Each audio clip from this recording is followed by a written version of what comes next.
everyone, and welcome to this episode of Freedom Hub's Working Group. I'm your host, Jeff Cantor, along with Charles Frohman.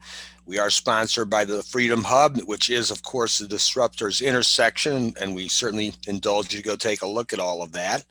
We are recording these for posterity, so be aware that they're on all of the key channels, BitChute, Brighteon, YouTube, Rumble, and many others as they come along. The top link gives you a chance to register if you're not already getting regular notices about this. And then we do have other shows, so just to kind of point that out, and here's some links for that. And you can certainly stop the video and check those out, and you'll see some great stuff over there too. And again, to find out about everything on a regular basis is to go to the main website, and we have it here, the same site, but just two different ways you can type it in to get there. For a quick detour, though, we do have a LinkedIn group, so we'd certainly encourage you to participate. Always some interesting activity going on over there. Here's that site I was referring to, and some of the key elements is to look through here. Now, there's a variety of drop downs, but just to give you a fast Cook's tour, under the Freedom one, there's Fighting for Freedom. Well, that's a really important page. This is where all these different issues that are really burning at the top of everyone's mind, or all these different organizations, many of which are being shown here below, are working on. Here's your chance to be able to help on all of them by just clicking on any of those key areas, and really you should click on all of these and put your name on, or contribute, or help contact legislators, or whatever it's trying to have you do here. It's important. And then beyond that, we have your wealth situation. This is another critical area because most people are not in control of their money. So in investing in wealth, there's an incredible amount of information to be had over here, as well as some ways for you to take control with some of these different organizations that we've been able to uncover. And this is a great one, which is like a workout program for businesses or homes, which is not like an equity line or anything like that. It's just completely unique. And that's part of what we've done here at the marketplace for health, wealth, and freedom, is to really be able to find the most cutting edge part of everything. And then similarly, we have in the marketplace, some things are going to become more timely, because here's your vaccine directive cards and your mask directive cards and stuff, and some cutting edge materials here too. So you'll come back and explore. So, but now let's talk about where we deal with webinars. And this is why we're here today. So under the home page, the webinar tab brings you here. To save everyone a step, all of those links to those various websites are always here at the bottom of the page. And here's an example of the multitude of videos that are out there. You're certainly going to want to come back and explore a lot of other ones. As you'll enjoy today, you'll want to see some of these ones we've done in the past. And everything is listed on here, a little bit about it, and then the breakout on the webinars for today. And so here's where we're going to start to jump into this. And I'm going to turn the reins over to Charles to introduce today's guest. Gladly, Jeff, and welcome, Skip. I think this is Skip's second presentation within a year or so on what fiscal policies make or break a state. And given the chaos of the 2020 lockdowns and the near desperation a lot of families and especially small businesses face, this has become quite the timely topic. Skip has done well since I met him at our fellow alma mater, the College of William and Mary, where he was running a chapter of college libertarians. And I think I was at that point helping Governor Gary Johnson's political efforts. I'm still down here in Williamsburg with my wife running the overseas education program at the college. Skip, however, has gone up to DC, which I left a while ago. And after a stint with the Charles Koch Institute, he has risen in the ranks at the American Legislative Exchange Council. And that is a think tank for conservative state legislators who run most of the state legislatures in the 50 states. And those politicians rely a lot on the policy of the ALEC scholars like Skip, and attend their events. They're similar in some respects to State Policy Network, which represents the think tanks in the 50 states. So over the past year, Skip has really made a good name for himself with the Rich States, Poor States report that he's worked on with some other economists and policymakers. So we're going to find out what our states have to do next year, despite a possible Democrat administration, to get their fiscal houses in order, because the people are suffering and they're going to be very demanding if things don't work out well. So Skip, take it away. Okay, perfect. Well, thank you guys. I appreciate the introduction. Last year, I think I gave a presentation on our 2019 data. This is all going to be in our brand new data that we released back in July. I think last year I came to you from Santa Barbara, so I'm coming to you from Arlington, Virginia now. Not as much of a nice location, but somehow still lower taxes. But we'll get into it. So thank you all for having me. I appreciate the invitation to join you guys and present on our 2020 data for rich states, poor states. My name is Skip Estes. I'm the legislative manager at the ALEC Center for State Fiscal Reform. You can see my email and Twitter tag at the bottom. We'll go to the next slide. There we go. A little bit about ALEC. So we're the American Legislative Exchange Council. We were founded in 1973 by a coalition of state legislators that realized that there really wasn't much support for state legislators out there on a policy basis. So very quickly over our nearly 50 years of leadership, the American Legislative Exchange Council has grown to become the largest nonpartisan voluntary membership organization for state legislators. And as Charlie mentioned, a lot of our members are conservative, but that's only because our principles of limited government, free markets, and federalism appeal to people that tend to be conservative, but we are a nonpartisan organization. We do have Democratic members. We're also comprised of nearly 1/4 of the country's state lawmakers, which represent more than 60 million Americans, and our private sector partners employ more than 30 million Americans. So ALEC members really punch above their weight, and that speaks to the value of our organization. So what really undergirds most of our economic research are our 5 core principles of taxation. The first being simplicity. How easy is it to comply with your state's tax code? The second is transparency, which is how understandable is the state tax code? Is it very opaque, or is it easily understood by taxpayers? The third is neutrality. Does your state tax code prefer one taxpayer over another? Ideally, your state tax code should treat taxpayers equally. Next, we have predictability. Are taxpayers able to accurately predict year over year their tax liability? If they're not, it's likely that they're over predicting or under predicting how much money they'll have to pay in taxes, and that can leave resources out of the market which would otherwise be spent on investment. And finally, is it pro-growth? Does your tax code prohibit investment and economic growth, or does it leave entrepreneurs to generate value and generate profits and employ people and bring wealth to your state?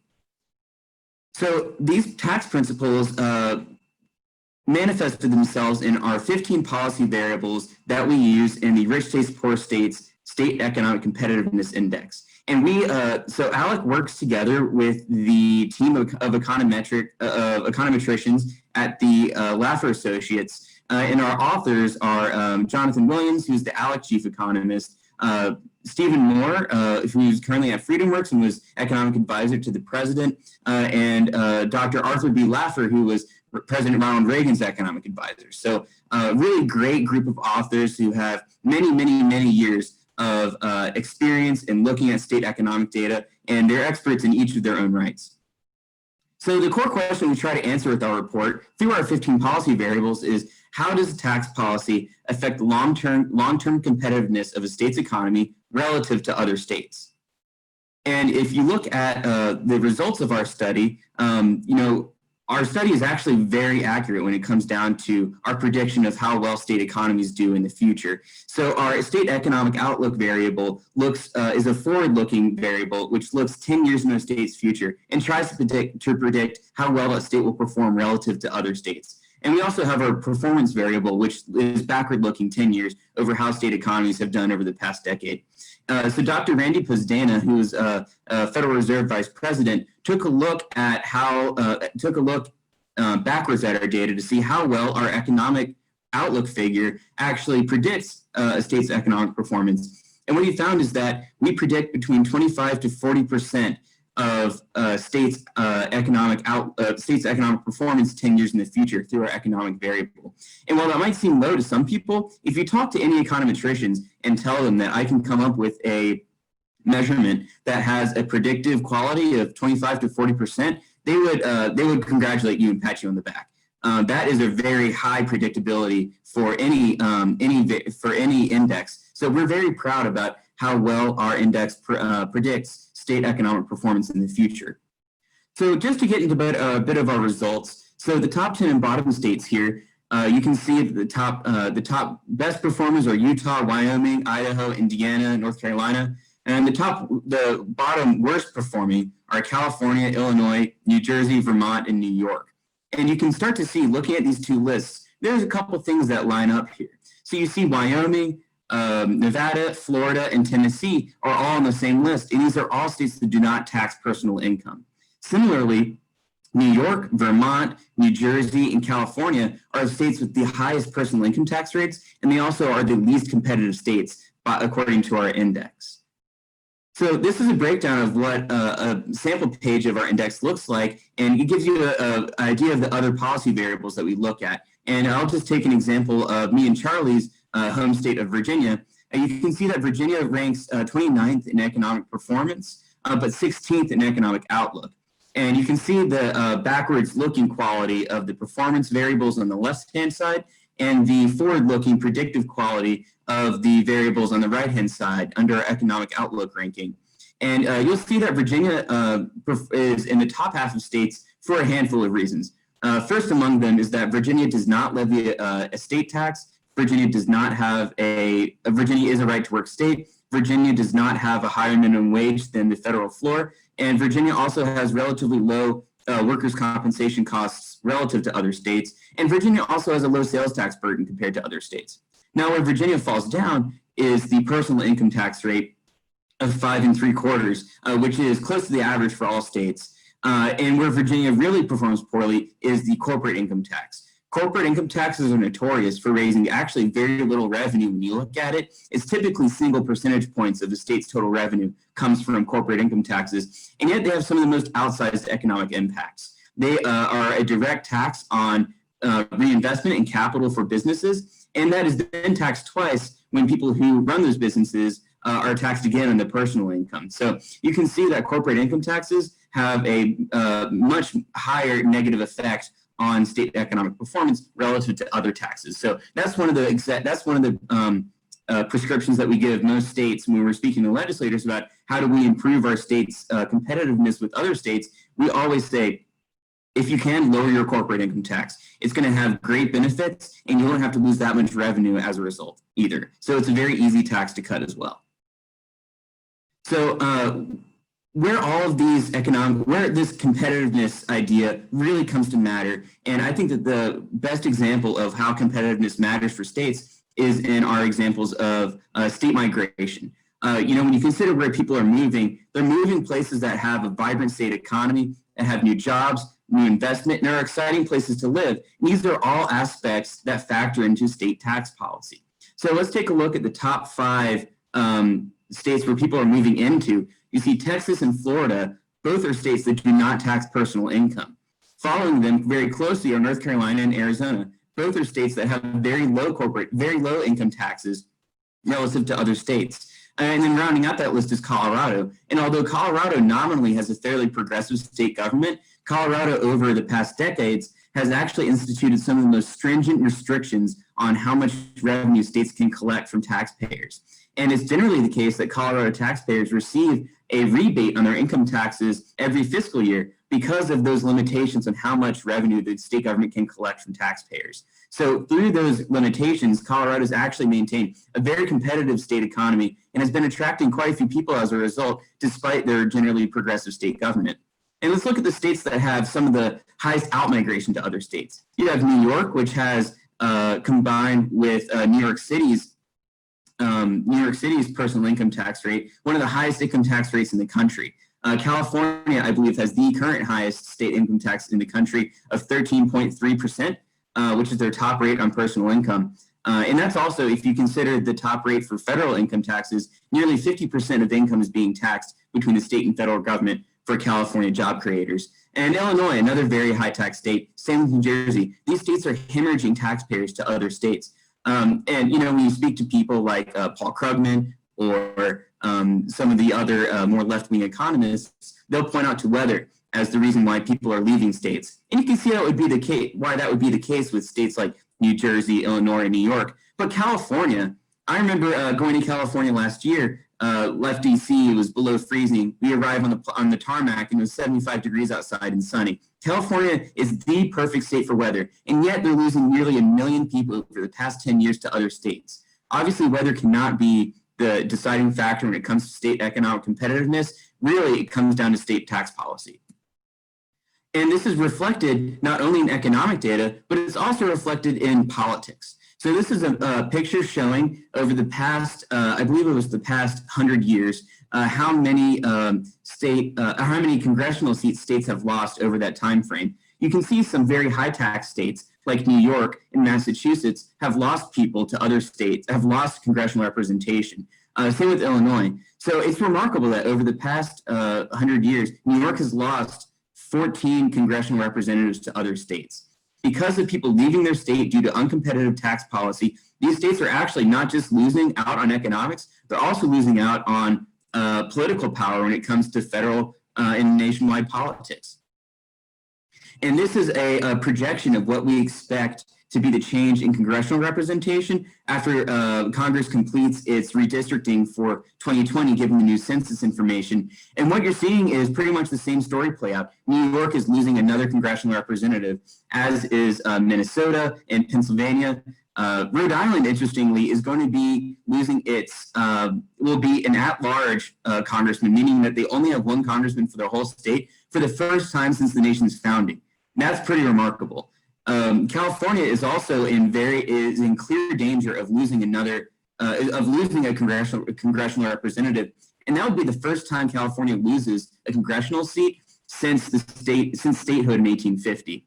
And let's look at the states that are gaining representation with congressional reapportionment. Texas is projected to gain 3 seats. Florida projected to gain 2 seats. These are both states, as I mentioned, that do not tax personal income. So they're seeing economic benefits, as we outlined, but they're also seeing political benefits as well when you look at their increase in congressional representation. So to get more into the economic story, you can see that just outside of migration, there's also enormous dividends to states that have very low personal income taxes. So these data look at the 9 states with the highest personal income tax rates versus the 9 states with the lowest personal income, with no personal income tax, So each of these states, Alaska, Florida, Nevada, New Hampshire, South Dakota, Tennessee, Texas, Washington, Wyoming, neither of these states tax personal income. However, Minnesota, Maine, Maryland, Vermont, New Jersey, California, Oregon, Hawaii, and New York have some of the highest tax rates of any state. And you can see that no income tax states have more than twice the population growth of states with the highest income taxes. They have higher state tax receipt growth. They also have higher job growth than these other states. So not only are they increasing in population, they're also increasing in opportunity. And what's interesting is these states' tax bases are growing as well. So despite no personal income tax, these states are actually seeing higher tax revenue growth than states with the highest income tax rates, which is the opposite relationship you would expect. You would expect states with high taxes to see higher tax revenue growth. But what you actually see is that because they're being outcompeted by more competitive states, that they're actually losing residents and losing investment to no-income tax states. And these no-income tax states are seeing their tax base grow as a result relative to states with high taxes. So what can states do to make themselves more competitive? We suggest that they move towards consumption taxation. That taxation is very simple, it's very neutral, and it also is very predictable for taxpayers as well. Taxpayers have a great control over their tax liability when you have consumption taxation. And there's also great benefits to state economies as well. With consumption taxation, you avoid the consequences of taxing capital through personal income or corporate income taxes. Another suggestion we have is getting local taxes under control. In states like New York and California, which allow localities to levy their own income taxes, you can see the state income tax, the state top income tax rate be exceeded far and away by local income taxes. So for instance, New York City taxpayers, when you factor in New York City's income tax, the state income tax, and the federal income tax, New York City residents are very likely paying more than half of their income in income taxes alone. We also suggest states enact right to work. Obviously there's economic effects where it encourages opportunity and it prohibits unions from locking people out of jobs. There's also, an ethical aspect to it, that if you want to work at a business, it shouldn't matter. It shouldn't matter whether or not it's union or whether it's closed shop or opportunity. You should be able to work there. And the fact is that closed union shops prevent opportunity.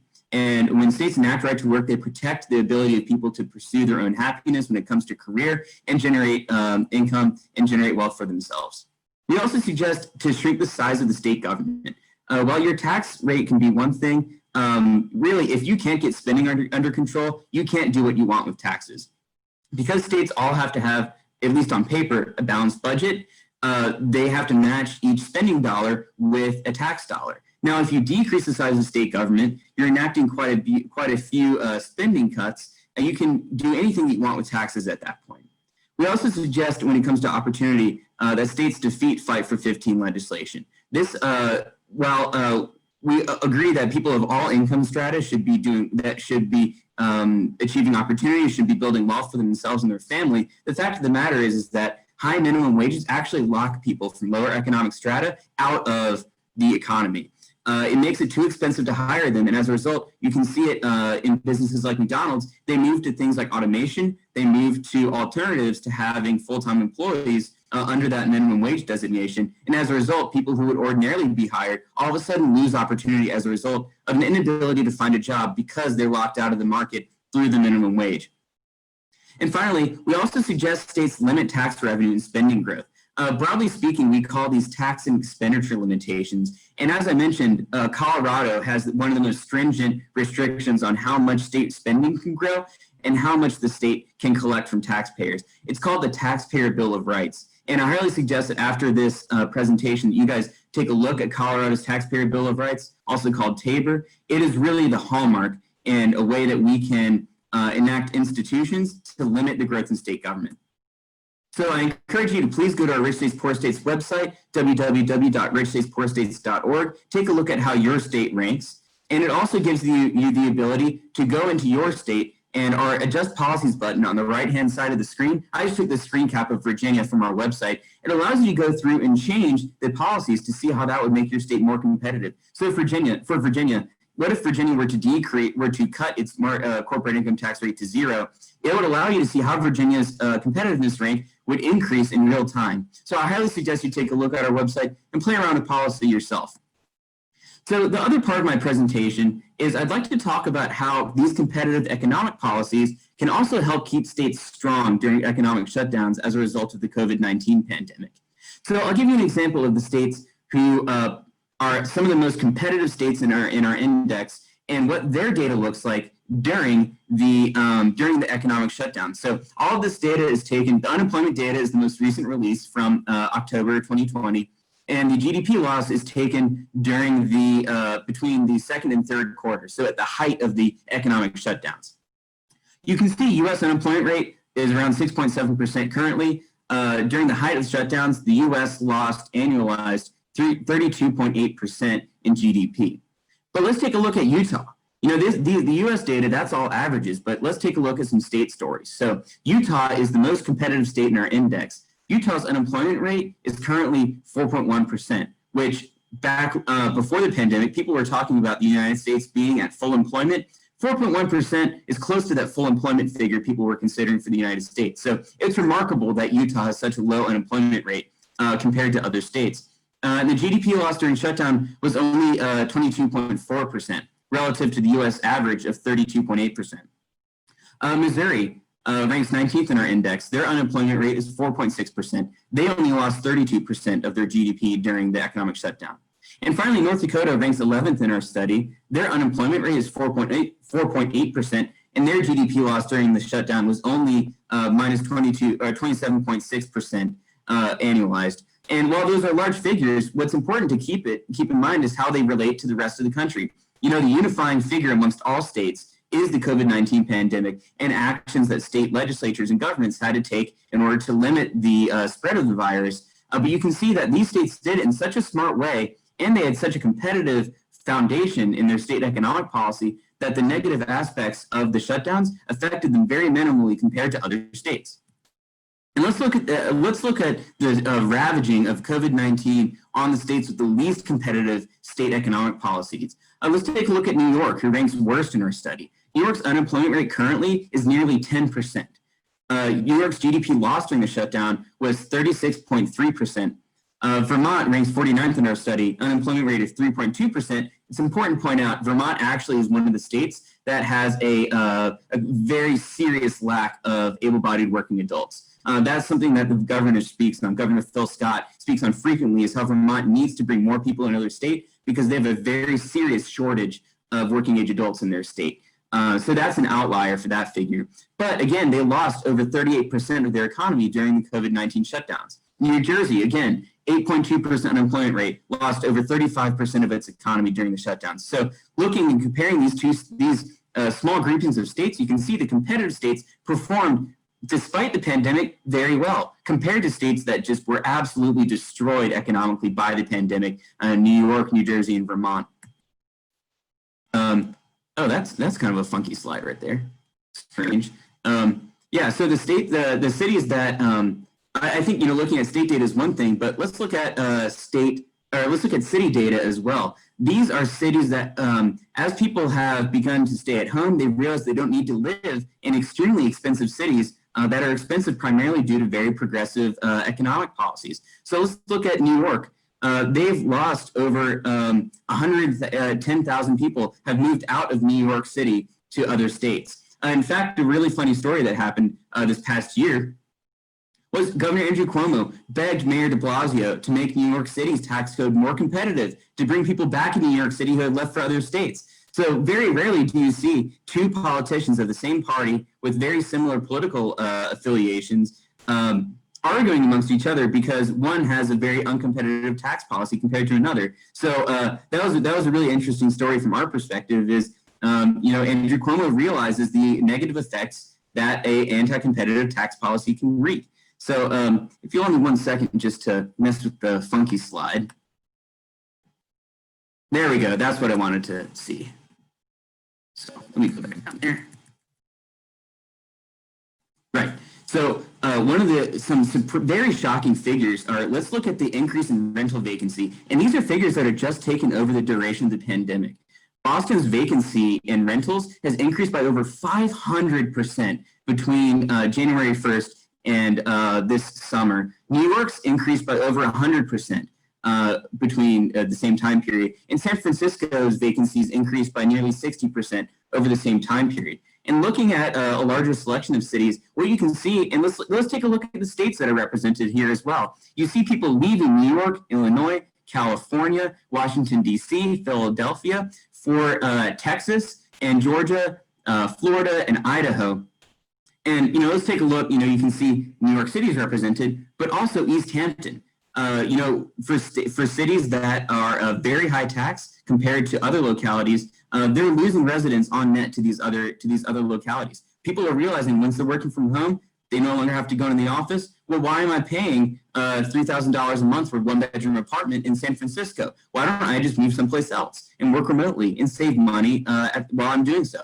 So people are no longer putting up, frankly, with these extremely anti-growth, high-tax policies in these big cities. They are realizing they can go elsewhere.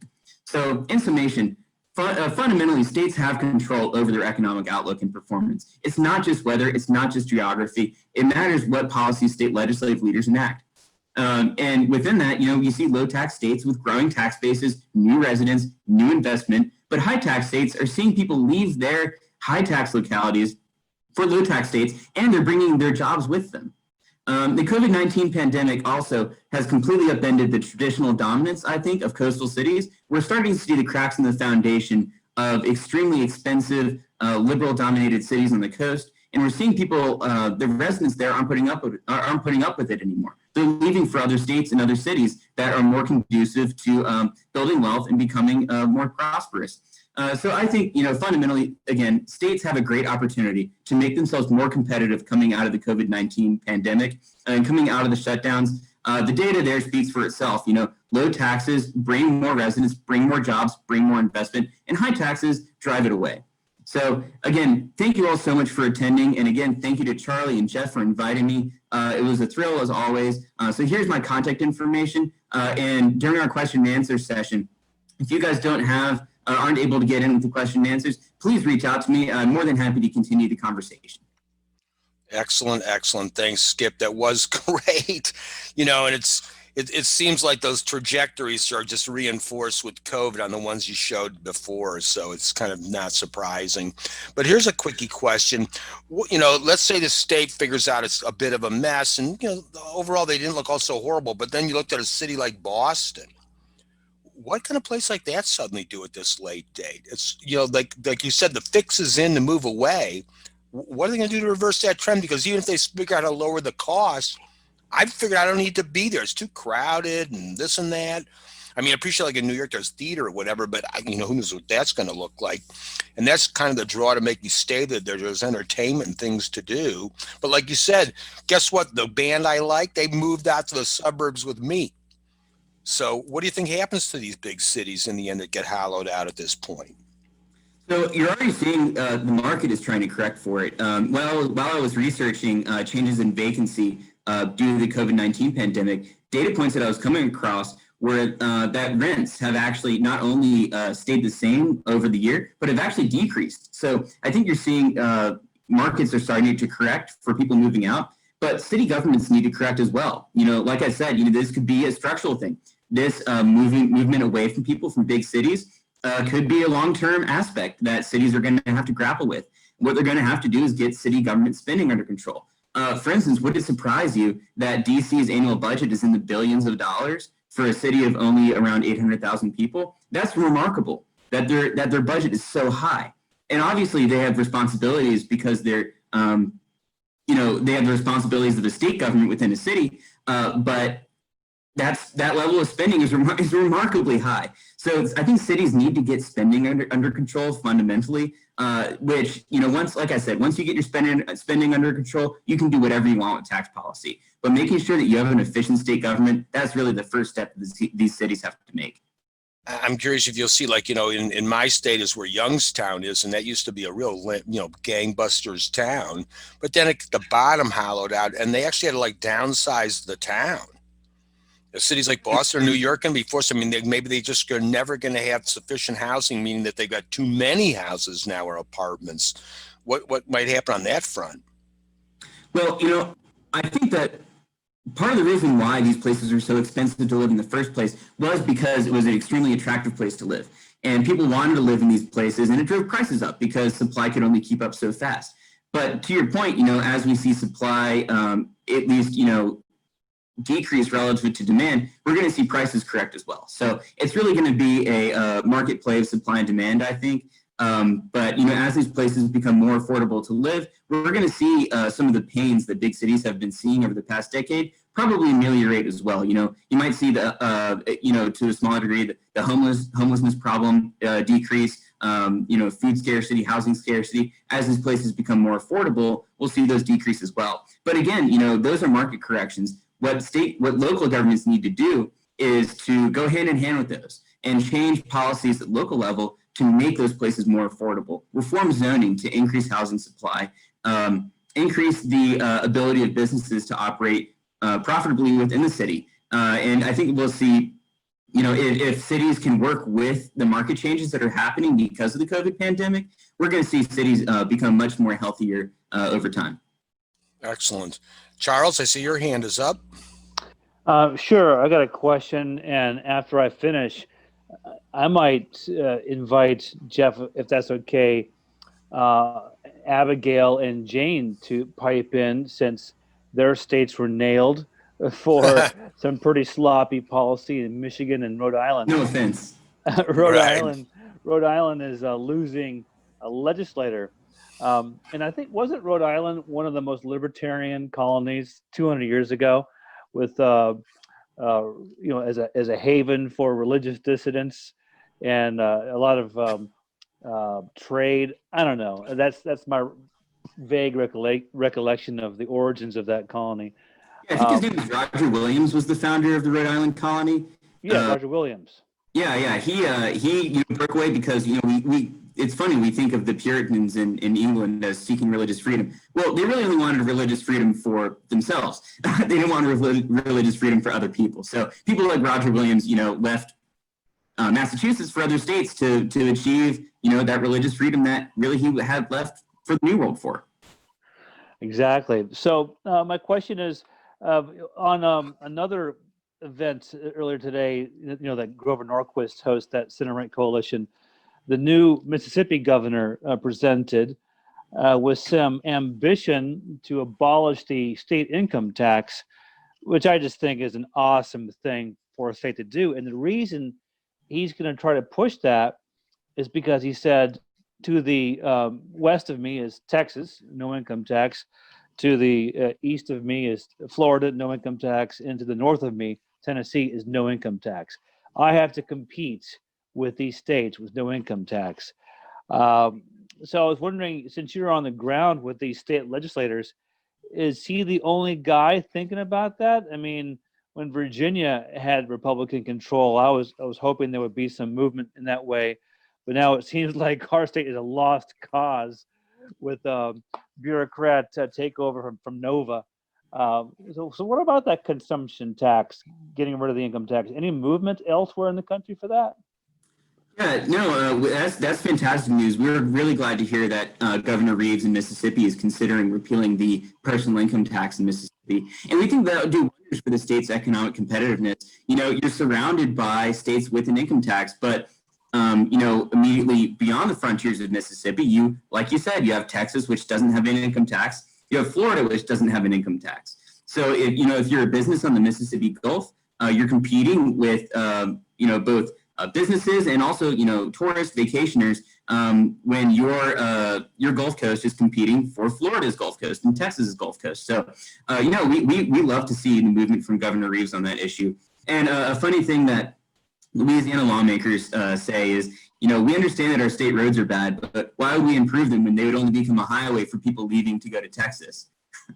So, but to your point, to your question, there are other states that are considering repealing their income tax. One of our best friends in North Dakota, Representative Craig Headland, submitted a bill to the House of Representatives in North Dakota, and it passed, in fact, to repeal their state's income tax. And although it unfortunately did not pass in the Senate, that demonstrates a great momentum amongst North Dakota lawmakers to make their state even more competitive than it already is. On the converse of that, we see Governor Chris Sununu in New Hampshire has not only once but twice vetoed an income tax that has come up from his Democratic-controlled legislature, and he's vetoed that income tax twice. And he also vetoed a $15 minimum wage bill. So we're seeing a lot of good energy amongst conservative governors in the country. And Jeff, do you want to see if Abigail wants to maybe they do. on Michigan or Jane on Rhode Island? Go for it. Either of you that wants to, just go unmute and go see what you have to say. Here, Jane. Yeah, I'm actually in Massachusetts. So I worked in Rhode Island, but I'm actually from Mass. But my question is, I'm thinking possibly maybe in the future to move to Hawaii. Could you pull up that screen and kind of review what I would be looking at, as critically for that information that you showed earlier? Sure, let me pull up Hawaii's versus poor states page, actually. Probably nothing much better than Massachusetts policy-wise, right? Hawaii is not a very competitive state, I will say. Yep. Let me try and get the share going on again. Oh, is this still sharing? Oh, perfect. Yeah, this is Hawaii's breakdown. You can see their top income tax rate is 11%, corporate income tax 6.4%. High taxes, but with the highest sales tax burden in the country. They have an estate tax. They have, they're not a right to work state. They have a very large state government. So Hawaii certainly has its own share of uncompetitive policies, and it ranks 44th in our study, so amongst the bottom 10. So how do you change that? How do you affect change if you did move to a state like Hawaii? How would you get things moving in the right direction? Well, so Hawaii actually has a I think of the 4 or so representatives in their House of Representatives that are Republicans, a couple of them are ALEC members. So there is a core group of very principled free market folks in Hawaii. So, I would suggest, just plugging yourself in with them and getting involved in your state politics in Hawaii. The one thing that Hawaii does have going for it is that it is a fairly small state. It's not that difficult to get involved in state politics. So I would highly suggest doing that. But let's play around with this data a little bit just to see how we can make Hawaii more competitive, doing very simple changes. So, for instance, let's make Hawaii a right-to-work state. Let's see what that does. Look at that, 44th to 39th, just that one small change. Wow. Get rid of the estate tax in Hawaii and see what happens. Not as much of a big change, but still an improvement. So, there are very specific policies that Hawaii can change to make themselves more competitive. And it's really about just making those tweaks and seeing the improvement speak for itself. Wow, fantastic tool. Thank you so much. Yeah, and I suggest right? we have the same tool in every single state. So please, again, I could not recommend it more. Visit the website, take a look at that Adjust Policies button, and get creative with it. It's a great idea because it's one thing to just report all the info. We can say, oh, this state's ahead of that one or whatever, but to be able to show in real time how they could improve by just changing each little metric, that's a fantastic tool for you to get them to start to move off the dime. Great. Jonathan, I see your hand is up. Yeah, hi. Great presentation. I caught the most of the end of it. So just kind of curious, so you represent 60 million people. What are your kind of roadblocks and kind of difficulties you guys have had as an organization as far as kind of influencing these state legislators or city legislators, considering that the spending policies have gotten so bad? I'm from Seattle, and I mean, that's pretty public knowledge about how Seattle's handling their stuff. So Right. just kind of curious on the roadblocks you've had as far as introducing, improvements and what could be done by us as business people, I guess. Yeah, I mean, so again, as business people, I highly suggest getting involved in, I assume you're a small business owner. Is that correct? Yeah. Yeah, so if you're not involved in your NFIB or your local chamber, I highly suggest getting involved with them. The NFIB, we work with them very closely on helping make states more competitive. The NFIB generally, they work as the information.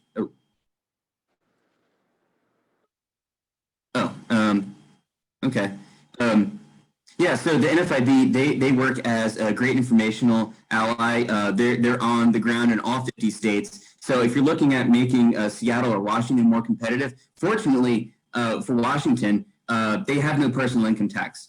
But that is something that they always try to change every couple of years or so. Unfortunately, voters have defeated them in each of those contests. But I would suggest, just keep an ear to the ground, follow what kind of policies that they're talking about enacting in Washington, and just, be on the ground, make sure that personal income tax doesn't go through, because that's going to significantly impact Washington's ability to do business. I mean, just look at Amazon, for instance. Like you said, you live in Seattle. Their newest skyscraper isn't going to be in Seattle. It's going to be in, I think, Bellingham or something, right? Bellevue. Bellevue, yeah. Yeah. So it's going to be outside of Seattle city limits. So that's expressly a tax decision. Well, yeah. I mean, for me, it's difficult because I like Seattle, but I would just get up and walk my, business foundation over to a different state and be like, okay, sorry, have fun getting those taxes. I mean, that's news today. Actually, Elon Musk moved his foundation to California, Texas. Yeah, I was just going to mention that similarly. Yep, just to ban. Well, yeah. So, and the foundation is the mutual company. So you're moving your trust company, which is your asset holder. So that's essentially what he did. So I mean, Texas is a good one, but I mean, are you, so as a tax expert, is Texas really the best option to move like a benefits company, or would Wyoming looks really cool also, but there's a lot of other ones. Not really sure. I mean, each of those states, when you consider it, taxes are going to be one of your largest expenditures as a business. And any way that you can do to save money on that and decrease the impact of taxes on your bottom line is the best way to do it. It ends up being a marriage of multiple other factors. So, without being your business planner, I really couldn't tell you which is the best state to move to. But, I would say Texas is great. Florida, you see a lot of companies also moving to, especially leaving from West Coast states like California or Washington or Oregon. They're leaving for Utah and Idaho. And in fact, so much so that Idaho and Utah are being called the Silicon Slopes. And that you're seeing the most vibrant tech startups no longer are happening in Silicon Valley, but they're actually happening in Boise, Idaho, and Salt Lake City, Utah. Very interesting. Nice switch up there for sure. Charles? Skip, we focus a lot on taxes. What about the fiscal side around spending? I mean, I know most states, if not all, can't overspend the revenue. They have a balanced budget requirements. Right. But, a lot of folks are concerned about, Medicaid and welfare and education overspending. Do you get much into those fiscal spending decisions?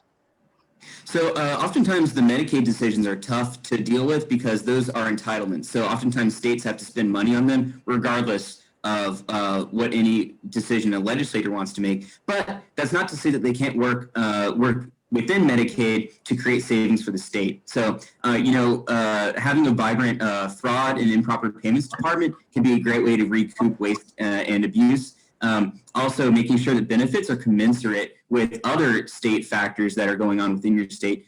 For instance, the benefit levels in New York and Massachusetts do not have to be the benefit levels in Mississippi. The cost of living is just so radically different that it doesn't make sense for Mississippi's Medicaid program to look like New York's. So just being conscious of what your state's economic factors look like and building your Medicaid program within the federal guidelines on that can be a great way for states to save money. And again, having, I think there was an article that came out in National Review today that showed that improper payments have hit record highs since Obamacare was enacted back in 2010 or 2011. So you're seeing a lot of states have kind of fallen down on making sure that Medicaid payments are proper. And as a result, there is a record level of waste and fraud in the Medicaid system today. As there is, we deal a lot on the medical side, and we hear from doctors all the time on Medicare fraud that they see some of their compatriots involved in, so it's a mess. Abigail, I see you've got a question for us. Or for Skip. Great presentation. I enjoy your work. That metric on reducing the size of state government, I am really concerned about that one. I run Michigan Healthcare Freedom. I'm looking at our Michigan Department of Health and Human Services with 16,000 FTEs and a $26.2 billion budget, which is down actually from last year, but I expect it to pop right back up again with COVID. What suggestions do you have for shrinking state government, especially the healthcare part? So, like I say, fiscal policy and tax policy are two sides of the same coin. So our Rich States, Poor States publication is the tax angle. The fiscal angle is our state budget reform toolkit. And I'll send a link over to Jeff and Charlie so they can send it around after we end today. But yeah, I highly suggest taking a look at the state budget reform toolkit. We offer over 30 policy recommendations that state lawmakers can use to make their budgets more efficient and capture savings within the fiscal side. So as it relates to shrinking the size of state government, we have policies like looking at doing audits of state functions to see which can be privatized. We also have recommendations like, especially during COVID-19, we saw a plurality of states actually do this, where they enacted a state hiring freeze that said that agencies could no longer hire into the government. So not only did it create savings for the agency itself, but the state was actually able to save on year-over-year appropriations and also save on health and benefits as a result. And that also plays into the other recommendation that we have for state employees, which is to eliminate vacant positions. So if you have positions that have been vacant for more than 6 months and the ceiling hasn't fallen down, it's likely that those positions are actually not that important to the functioning of the agency. So we have another recommendation that states eliminate positions that have been vacant for half of a year to, that effectively, shrinks the bloat from state government. For sure, that makes a lot of sense. Yeah, that's very, very good. I was going to say we're kind of grinding it down here to the end there, Scott. I definitely want to show for a quick minute here that we have, as part of the site off of the home tab, you'll notice continuing the conversation. This is your chance, like when he talked about having that link and stuff, this is where you go after these to be able to keep moving forward with any of these people and helping them, because needless to say, his little description, everything's not solved now that he gave this talk. It's really for all of us the beginning, and so we definitely want to continue the conversation. So Scott, I want to definitely tell you thanks for being here today. Oh, thank you. Again, I appreciate the invitation. I'm glad I was able to come and share our new data with you guys after sharing our 2019 data last year. So, like you said, I'm thrilled to keep the conversation going. So, if you guys have any questions you'd like to ask me offline, my contact info, I believe, was in the email and was also in the presentation. So, please reach out if you have any other things that you'd like to ask.